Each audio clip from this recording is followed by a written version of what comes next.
C'est la classification un petit peu des champignons selon leur famille, leur genre, leur espèce. Et alors comme le monde des champignons est assez vaste et important, eh bien ça demande un certain travail. Je travaille avec des espèces qui font 1/10 de millimètre jusqu'à des très gros champignons qui font plus de 20 cm de diamètre. Et vaste quoi, dans les champignons à lame, des petits ascomycètes, des champignons du type des morilles qui sont plus connus. Mais donc avec eux, il y a plein de petits champignons en coupe qu'on trouve sur du bois, sur des feuilles, un petit peu partout. Ici, à l'exposition d'automne, ce sont plus des champignons à lame et à port que l'on trouve comme les bolets, des grosses espèces. Et les gens viennent pour savoir si les champignons sont comestibles ou pas.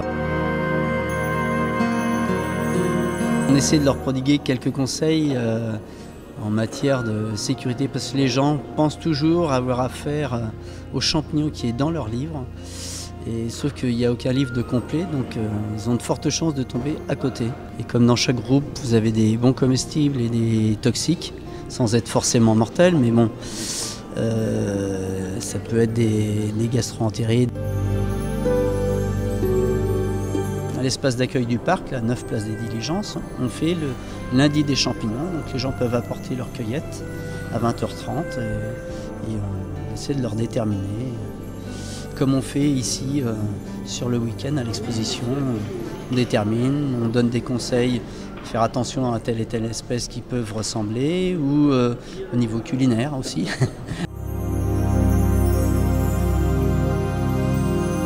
Justement, la diffusion et Internet permet aux gens de voir d'autres espèces. Mais c'est aussi un risque, parce que bon, ils se fient souvent juste à l'image. Et comme je disais, c'est toujours vaste et assez divers. Même en ayant des fois des monographies, c'est-à-dire uniquement sur un genre, des fois on s'y perd un petit peu aussi, même en faisant de la microscopie.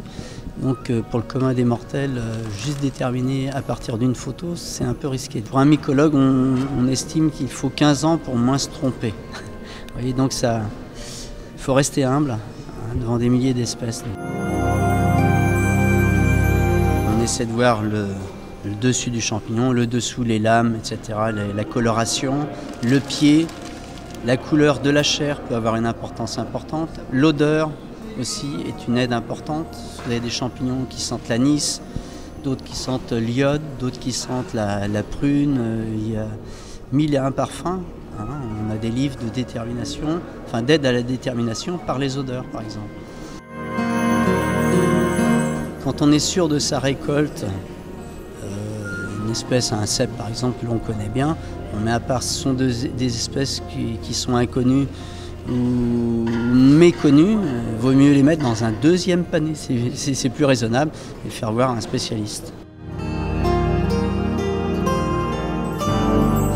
On voit qu'il y a de moins en moins d'espèces continentales, plus d'espèces méridionales, hein, ça c'est net. On trouve moins d'espèces aussi en général en quantité qu'auparavant.